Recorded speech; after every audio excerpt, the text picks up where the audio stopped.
Buenos días a todos los que se acaban de conectar. Pues vamos a dar inicio a escuchar la palabra del Señor en esta mañana. Les voy a pedir que inclinen sus cabezas y vamos a orar al Señor para que el Señor se manifieste en tu vida y que tú puedas escuchar lo que Dios ha preparado para ti. Padre, en esta hora venimos delante de tu presencia dándote gracias por esta oportunidad que me concedes de compartir tu palabra.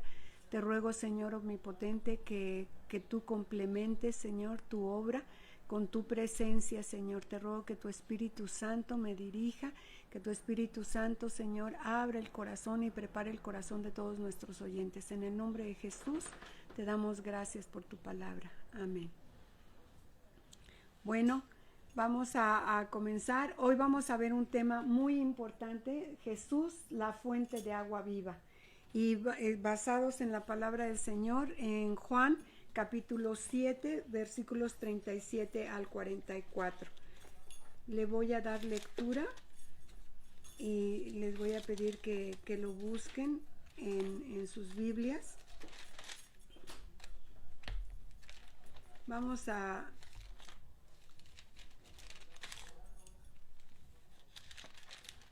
Espero que ya lo tengan. Dice la palabra del Señor: en el último y gran día de la fiesta, Jesús se puso en pie y alzó la voz diciendo: si alguno tiene sed, venga a mí y beba.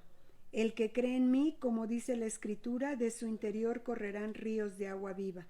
Esto dijo del Espíritu que habían de recibir los que creyesen en él, pues aún no había venido el Espíritu Santo, porque Jesús no había sido glorificado. Entonces algunos de la multitud, oyendo estas palabras, decían: verdaderamente este es el profeta. Otros decían: este es el Cristo. Pero algunos decían: ¿de Galilea ha de venir el Cristo?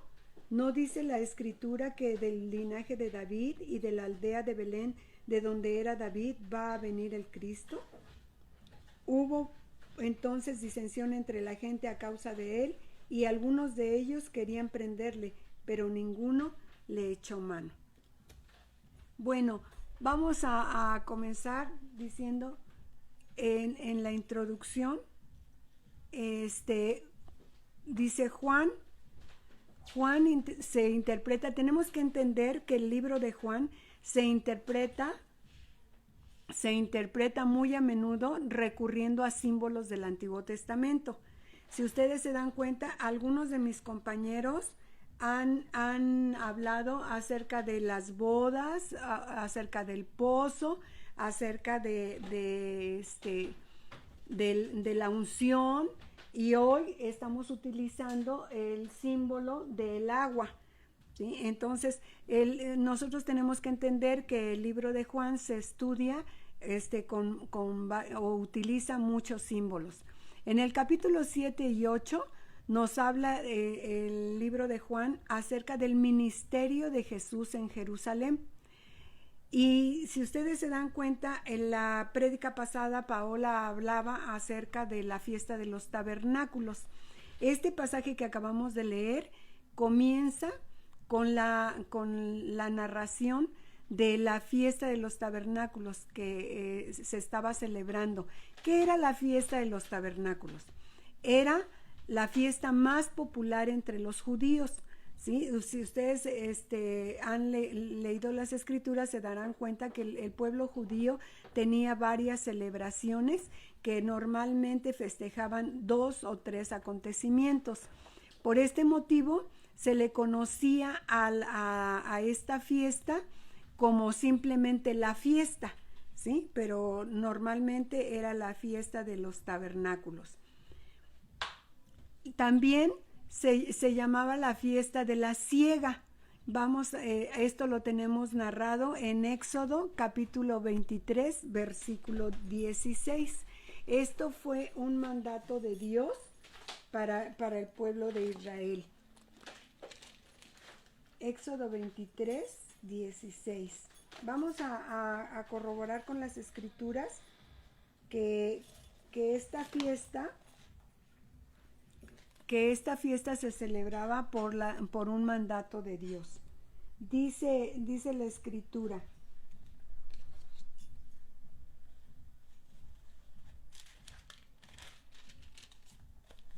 Dice, hasta el día siguiente del 7º día de reposo contaréis 50 días, entonces ofreceréis el nuevo grano a Jehová.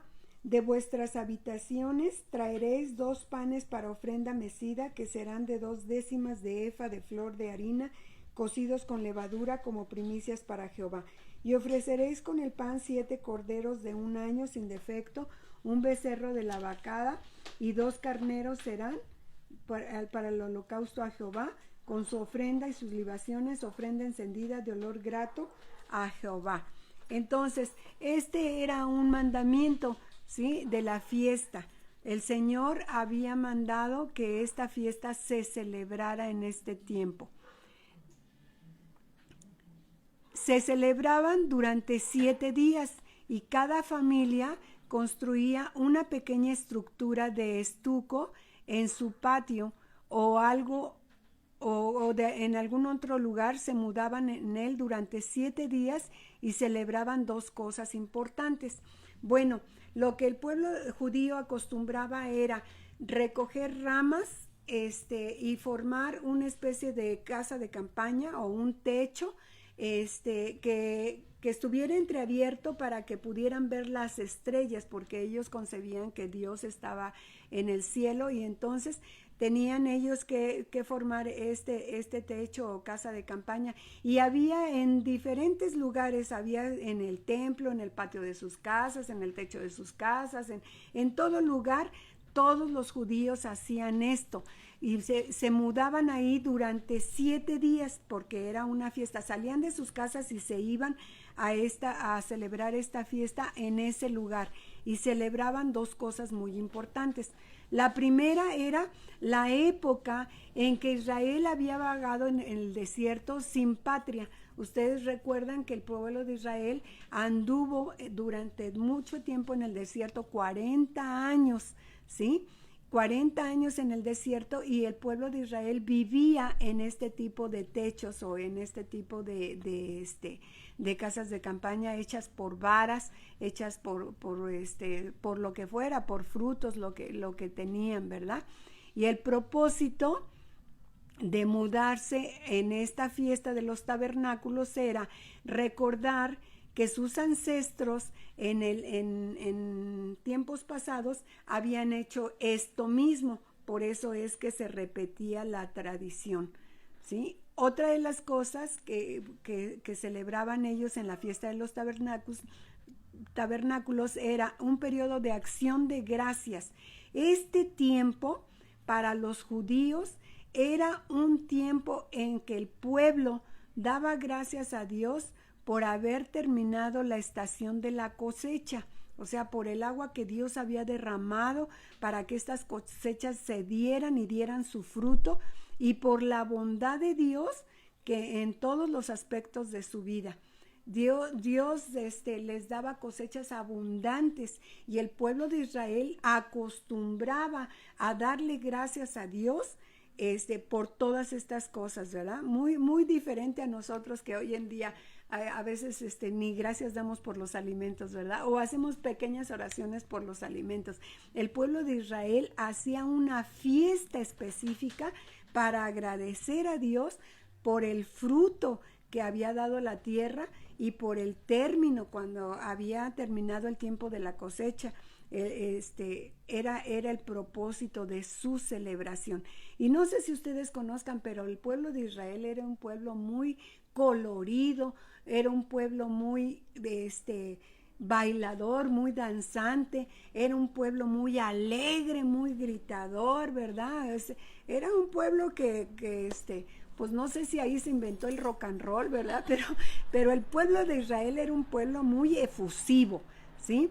Luego, fíjense, el pueblo de Israel en esta ceremonia siempre hacía declaraciones de cómo Dios había dado el fruto de la tierra, y traía algún fruto a modo de ofrenda, o algunas ramas con palmas y de sauce, o sea, ejemplos de lo que Dios les había dado, como si Dios no lo conociera, ¿sí?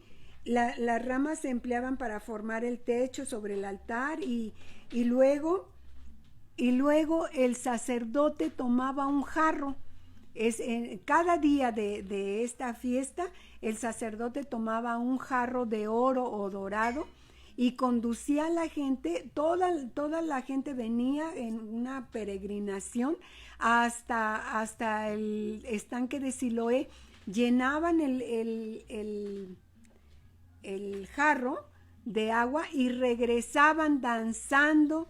Durante la marcha la gente cantaba, danzaba, tocaba la flauta, cantaba el Haliel, y, o sea, repetía salmos, hacía muchas cosas durante la fiesta, ¿verdad? ¿Para qué? Para demostrar al Señor su gratitud, para darle al Señor su reconocimiento de todo lo que Él había hecho durante el tiempo de la cosecha, y de cómo para ellos el agua era muy importante. Por eso es que hacían fiesta, porque pues el agua en todo ser humano es lo primordial, ¿verdad? Lo que da vida. Entonces lo que daba vida a la tierra era el agua que Dios hacía descender del cielo. Y ya viniéndonos en esta imagen de cómo era la fiesta de los tabernáculos, la escritura que acabamos de leer nos dice acerca de cómo Jesús estaba en la fiesta de los tabernáculos. Durante la fiesta se hacían varias lecturas, y una lectura que a mí me llama mucho la atención es la de Ezequiel 47, 5 al 12. Y quiero darle lectura porque más adelante vamos a ver lo que la escritura dice acerca de en Ezequiel. Lo que vemos es en el libro de Ezequiel lo que vemos es el tema de la revelación de una profecía de las aguas que iban a salvar al pueblo. Y me gustó mucho la lectura, porque habla acerca de lo que va viendo el profeta Ezequiel, y dice: midió otros mil codos, y era ya un río que ya no podía pasar, porque las aguas habían crecido de manera que el río no se podía pasar sino a nado. Fíjense, algo importante que celebraba el pueblo de Israel en este momento era recordando la palabra del Señor. No solamente cantar, no solamente llevar ofrendas de frutos, no solamente como hoy en día hacemos, ¿verdad? Venir, cantar, escuchar la palabra y irnos. No, el pueblo de Israel constantemente estaba recordando las profecías de la palabra del Señor. Entonces, esto era muy importante, porque este pasaje de Ezequiel hablaba acerca de la profecía que había visto Ezequiel sobre las aguas que iban a venir a dar salvación al pueblo de Israel. Quien relaciona el templo con la roca del desierto. Ahora, relacionaban este pasaje de Ezequiel con la roca. Recordemos que el pueblo de Israel, cuando estuvo en el desierto, el Señor les dio agua de una roca. Entonces hacían ellos la comparación de que lo que Dios estaba haciendo era cumplir su palabra en este tiempo, ¿sí? Que se prometía un manantial que sería abierto en Jerusalén, ¿sí? Ahora, cuando ya estamos, espero que usted ya se haya ubicado en esta fiesta. Están todos celebrando, está el sacerdote yendo los 7 días a llenar el jarro a Siloé, están danzando, están cantando. De repente, imagínense, entre tanto estruendo el pueblo de Israel, sucede una cosa impresionante. Jesús se levanta y hace 2 declaraciones muy fuertes. Él como maestro de la ley, fíjense, yo estaba leyendo que Jesús no fue desde los primeros días a la fiesta de los tabernáculos, porque sus hermanos no creían en él, o sea, sus hermanos carnales. Y entonces sus hermanos empezaron a provocarle para que él fuera a la fiesta de los tabernáculos, ¿verdad? Y entonces Jesús llegó por ahí del tercer o cuarto día de la fiesta de los tabernáculos, pero Jesús iba con una actitud definida para hacer estas declaraciones al pueblo de Israel. Y Jesús ya sabía lo que hacía todo el pueblo, Jesús ya sabía cómo era la fiesta de los tabernáculos. Entonces, cuando nosotros podemos imaginar que entre esa multitud tan grande que gritaba, que danzaba, que leía, que lloraba, que llevaba sus ofrendas, podemos imaginar la escena aquí de Jesús que se levanta y hace dos cosas inusuales para el pueblo judío. Número uno, dice la escritura que se puso de pie. Fíjense, en esa época un maestro nunca estaba de pie. Los maestros enseñaban estando sentados. Entonces, cuando Jesús se pone de pie y alza la voz, fíjense, aquí la palabra griega para el volumen de voz que queremos decir o ejemplificar es ekrasen, que quiere decir que gritó con un volumen pero poderoso, ¿verdad? No me imagino, la intención de Jesús era llamar la atención del pueblo judío, pero entre tanto bullicio era necesario que él hiciera cosas inusuales. Dios siempre hace cosas inusuales, ¿verdad? Ambas acciones sorprenderían a la gente y les haría prestar su atención. Imagínense que en ese momento que Jesús se levanta y grita, pues todo el mundo se ha de haber quedado paralizado, ¿verdad? O sea, ¿qué está pasando? No todo el mundo guardó silencio. Imagínense entre tantas voces orando a Dios por la lluvia y todo lo que se estaba haciendo en ese momento, y repitiendo, porque repetían la gente como si fuera un rezo, que nos hagas prosperar ahora, que nos hagas prosperar ahora, ¿no? Entonces, fue para el pueblo judío muy impactante que Jesús hiciera esto, que se levantara y que gritara. Y entonces viene la voz de Jesús como un trueno, haciendo 3 declaraciones fenomenales, ¿sí? Número 1, Jesús dice que Él es la fuente de la vida. Entonces, el pueblo se queda impactado, impresionado, ¿cómo que tú eres la fuente de la vida? Él es el que puede, fíjense, Jesús lo que está declarando aquí es que solamente Él puede aplacar la sed del ser humano. ¿Sí? Recordemos que aquí lo que pedían era lluvia para que las próximas cosechas vinieran a crecer y vinieran a dar el fruto necesario, ¿sí? Y Jesús aquí lo que hace es decir, yo soy la fuente de la vida, ¿sí? Jesús está declarando que Él es la fuente de la vida y está diciendo, si alguno tiene sed, venga a mí y beba. ¿Qué quería decir? No es necesario que vayan con su jarrito ahí a llenarlo y a derramarlo en el altar para que yo escuche, porque yo estoy aquí. Yo soy la fuente de la vida y el que tenga sed, venga a mí y será saciado. Él es el que puede aplacar la verdadera sed del ser humano. Solamente Él puede satisfacer las necesidades desesperadas de prosperidad de un hombre. Solamente Él puede hacerlo, ¿sí? Solamente Él puede satisfacer al ser humano. Yo quiero decirte, cuando tú vienes a Cristo, tu vida, el Espíritu de Cristo viene a morar en tu vida. Y entonces ya no vuelves a ser la misma persona. Cuando Cristo viene a nuestro corazón, el Señor da vida a nuestra vida.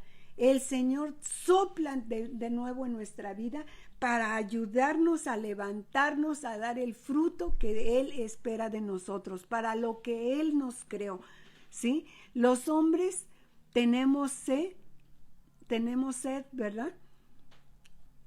Los hombres tenemos sed. Los hombres tenemos sed de agua física, pero también de sed espiritual. Fíjense lo que le dijo el Señor a la samaritana. Cuando está frente a la samaritana, el Señor le dice,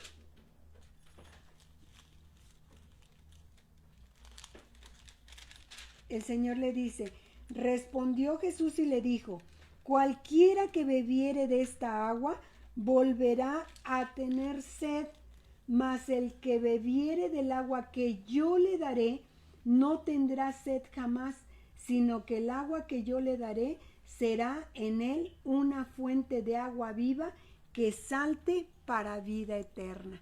¿Qué quiere decir esto, mis hermanos?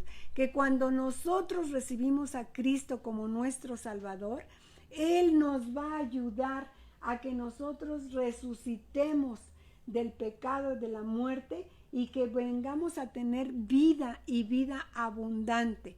Por eso les decía yo acerca del pasaje de Ezequiel, porque saben que este pasaje de Ezequiel nos habla acerca de cómo el profeta primero estaban fluyendo ríos de agua y él podía pasar sobre estos ríos de agua hasta los tobillos. Y mientras le llegaba el agua a los tobillos, el profeta podía caminar. Sin embargo, cuando le llegaba a los muslos, pues podía caminar, pero con un poco más de esfuerzo. Pero llegó el momento en que el agua subió hasta los lomos, dice la Escritura, y ya no hubo otra forma de atravesar el río, sino solamente nadando. ¿Qué quiero decir con esto? Hermanos, algunas veces nosotros recibimos a Cristo, pero solamente queremos dejarle a Cristo un área de nuestra vida, un área en la que nosotros todavía podamos darle sin problema, en nuestra vida que todavía podamos tener parte del control de nuestra vida, ¿sí? Ese es el agua hasta los tobillos, ¿verdad?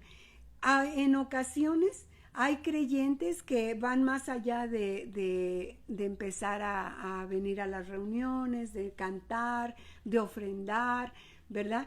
Pero dejamos que el agua suba hasta los muslos, ¿sí? Y ya nos cuesta un poquito más de trabajo cuando ya hay que estudiar la palabra, cuando ya hay que ir a cursos, cuando ya tenemos que estar en las veladas de oración, cuando ya estamos buscando más y más del Señor, como que se nos empieza a hacer un poquito más difícil. Pero todavía guardamos una reserva en nuestra vida en la que nosotros queremos tener el control. Y yo pienso que este tipo de cristianos son aquellos que dicen, pues, ¿qué tiene de malo? Todo el mundo escucha canciones que no son cristianas, ¿verdad? Pues, ¿qué tiene de malo? Pues todo el mundo lo hace, ¿verdad? Pues, ¿qué tiene de malo? Nos damos cuenta, vamos poniendo límites al Señor. Pero los cristianos, si nos aventáramos el clavado y dejáramos que fluyera su presencia en nuestras vidas y nos fuera guiando para que nosotros tuviéramos una vida victoriosa, estaríamos dando el fruto de amor, paz, paciencia, benignidad. De hecho, todo creyente ha sido renacido o vuelto a nacer con la finalidad de que nosotros saciemos esa sed que tenemos, que se quite la sequedad de nuestra vida, ¿sí? Jesucristo proclama ser la fuente, es decir, Él es el agua suficiente que puede saciar la sed del hombre y ayudarle a dar el fruto y la abundancia que el hombre necesita en su vida. ¿Cuántos creyentes hoy en día no están dando fruto, no están dando ningún fruto, no se están reproduciendo? ¿Sí? Los frutos se reproducen, ¿sí? No viven una vida libre de pecado, no viven una vida abundante, ¿sí? Siempre, ¿por qué? Porque nosotros somos los que le ponemos límites a Dios. Él nos ha pedido nuestra vida, nuestro corazón, y nosotros tenemos que aprender que Él es la fuente de agua viva. Jesús sostiene que puede hacer lo que hace el agua viva, ¿cierto? El agua limpia o purifica. Vamos a ver qué dice Primera de Juan 1:9.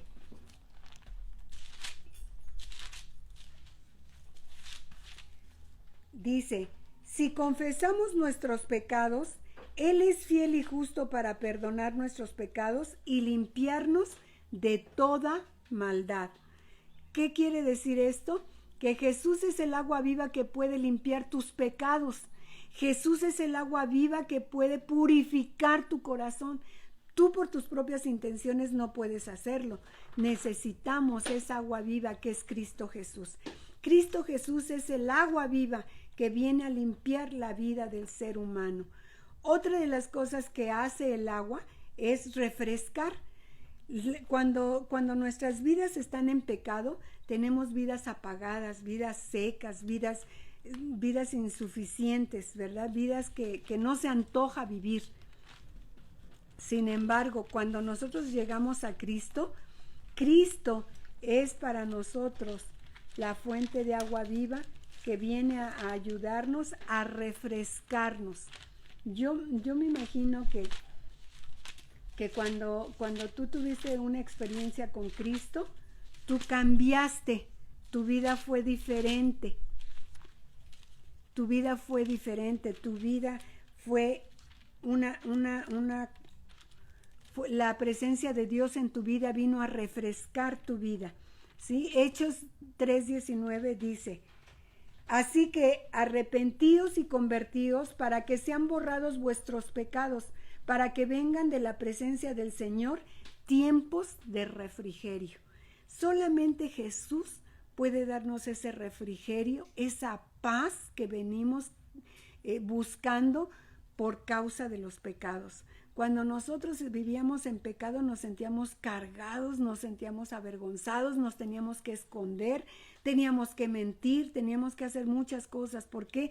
Porque no estábamos viviendo tiempos de refrigerio. Pero Jesús, que es la fuente de agua viva, puede venir a refrescar nuestras vidas. Otra de las cosas que hace el agua es revitalizar, ¿verdad? O sea, venir a renovar, venir a cambiar nuestra vida. ¿Sí? Mateo 11:28 dice, venid a mí todos los que estáis trabajados y cargados, y yo os haré descansar. Cuando nosotros creemos en Jesús, nosotros empezamos a tener paz. Ya no estamos preocupándonos por qué va a pasar, cómo le vamos a hacer. Podemos confiar en que esa fuente de agua viva nos va a venir a revitalizar. Jesucristo es la fuente también de vida abundante. Mira, yo quiero decirte, tú eres la creación de Dios, tú eres lo mejor de la creación de Dios, tu vida es lo mejor que le salió al Señor, ¿sí? Así es que Él es nuestra fuente de vida. Él dijo en el versículo 38 que ríos de agua viva podían fluir en una persona cuando creemos en Jesucristo. Se puede experimentar una vida de abundancia, ¿sí? Que quiero decirte, cuando Cristo viene a tu vida, no solamente te perdona, sino te da de su Espíritu Santo. Cuando Él está diciendo en el versículo 38 que correrán ríos de agua viva que pueden fluir en tu corazón, en el corazón de cualquier persona que cree en Jesucristo, Él dice, yo he venido para que tengan vida y vida en abundancia, ¿sí? Entonces, nosotros tenemos que entender, necesitamos el perdón de Dios, necesitamos creer en Él, necesitamos creerle a Él, porque Él es la fuente de agua viva. La muerte de Jesucristo, el haber pagado por los pecados del mundo, eso es lo que le hace ser la fuente de agua viva. Por su muerte, Él pudo resucitar y al resucitar pudo conquistar el pecado y la muerte y traer vida eterna en toda su abundancia. Fíjate, cuando tú crees en Jesucristo, no solamente eres refrescado, eres limpiado, eres purificado, sino también el Señor te da de ese río de agua viva que va a alimentar tu vida para que tú des fruto en abundancia. Dice Proverbios, ¿verdad? Que seremos como árboles plantados junto a aguas de corrientes que da su fruto en su tiempo y su hoja no cae. ¿Sabes una cosa? Tú no vas a envejecer inútilmente. Tú vas a desarrollarte y tu vida va a seguir dando fruto para tu familia, para tus generaciones, para que todos los demás conozcan que Jesucristo es la fuente de agua viva. El Señor es el que ha vencido el pecado y la muerte, y no solamente te da de su santo y divino espíritu, sino también te está dando vida eterna. Por eso dice que la vida es en abundancia, porque no solamente te viene a vivificar en esta vida carnal, sino también te viene a vivificar hasta la vida eterna, ¿sí? El agua viva solo viene de creer en Cristo Jesús.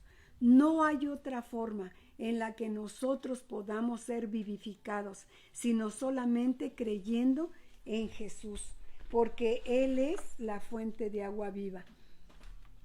Voy a leer Juan capítulo 6, versículo 35. Un poquito difícil estar.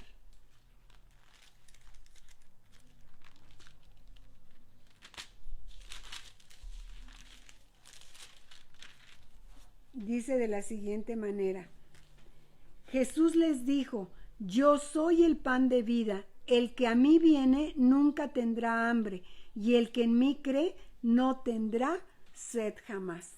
¿Por qué no tendremos sed jamás? Porque Él es el agua viva, el agua que viene a refrescar nuestra vida, que viene a darnos fuerza. Es lo mismo que el agua hace en la tierra, ¿verdad? Viene a darle fuerza para que dé el fruto y para que lo dé en abundancia. Y número 3, Jesucristo es la fuente del Espíritu Santo. Jesucristo, por eso habla de ríos de agua viva, se refiere al Espíritu Santo. Cuando Jesús hablaba de dar agua viva, quería decir que le daría el Espíritu Santo a las personas. La presencia del Espíritu Santo, por supuesto, significaba la experiencia de una vida abundante y extensa. Únicamente la persona que cree en Jesucristo es la que recibe el Espíritu Santo. Mire, si usted no cree en Jesucristo, no podrá tener el Espíritu Santo en su vida. La fe en Él es fundamental. Cristo es quien da el Espíritu Santo. El Espíritu Santo lo da Cristo. Número 2, la reacción de los creyentes. Esta fue otra de las cosas que Jesús hizo en la fiesta de los tabernáculos, ¿verdad?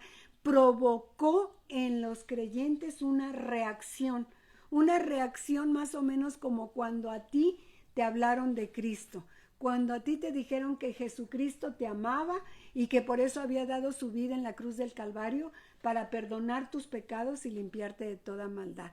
Esta reacción fue provocada en muchos judíos, pero hubo una gran confusión. La respuesta de la gente estaba totalmente dividida como hoy en día, ¿verdad? Muchos dicen, sí, yo soy cristiano.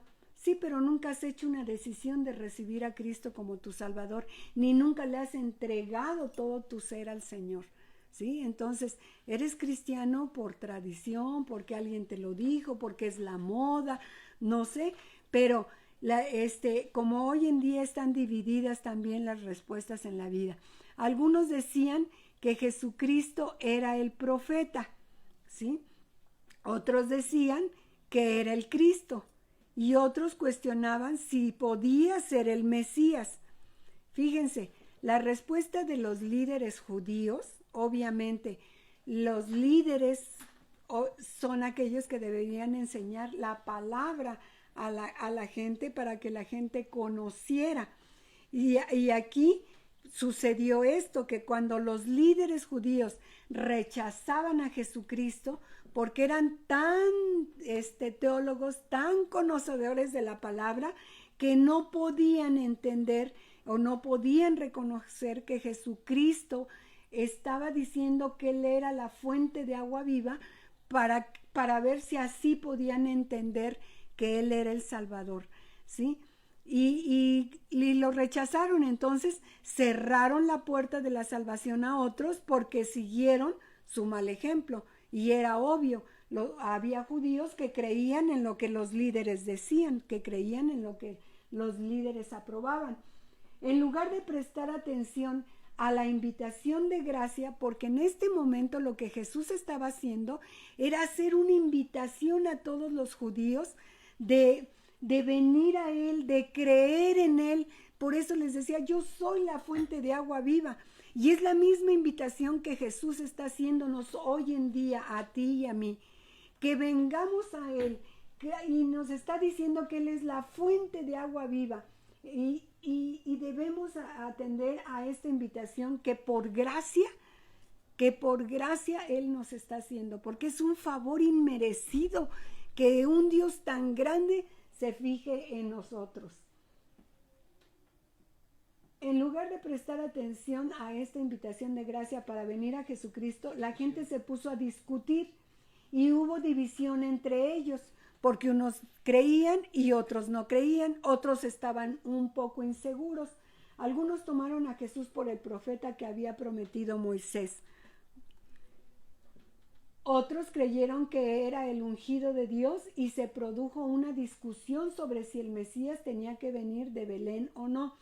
Fíjense, qué tremendo, la falta de conocimiento de las Escrituras, porque ellos tenían las Escrituras, pero la falta de conocimiento de las Escrituras les hicieron dudar si era el Mesías o no, ¿sí? ¿Por qué? Porque ya se sabía que el Salvador iba a nacer en Belén, y ellos estaban diciendo que si venía de Galilea.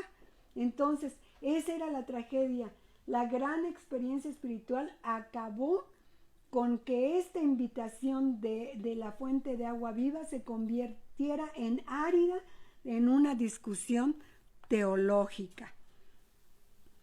El meritorio conocimiento de las Escrituras e incluso de la gente del vulgo conocían por la exposición tradicional que los escribas ofrecían. Sin embargo, muchos eran negligentes en conocer la palabra del Señor. Así pasa con muchas personas hoy en día, ¿verdad? Tienen las Biblias en su casa, tienen las reuniones ahora por Zoom, por Meet, por presenciales, pero solamente oyen y por un lado les entra y por el otro les sale, ¿verdad? Entonces, esto es lo que sucede, ¿verdad? Que no podemos entender y no podemos conocer a esa fuente de agua viva que nos ha llamado a ser tierras fértiles. Así pasa con muchas personas hoy en día, pero solo les sirve, y hay los que tienen mucho conocimiento, pero que les sirve para torcer las Escrituras, porque las manejan bajo su propia opinión para su propia perdición. Por otro lado, una lamentable ignorancia acerca del Señor Jesús. Al suponer que Cristo había nacido en Galilea, daban por sentado que no podía ser el Mesías. En vez de dar por sentado que había nacido en Belén, no podían creer porque ellos pensaban que venía de Galilea.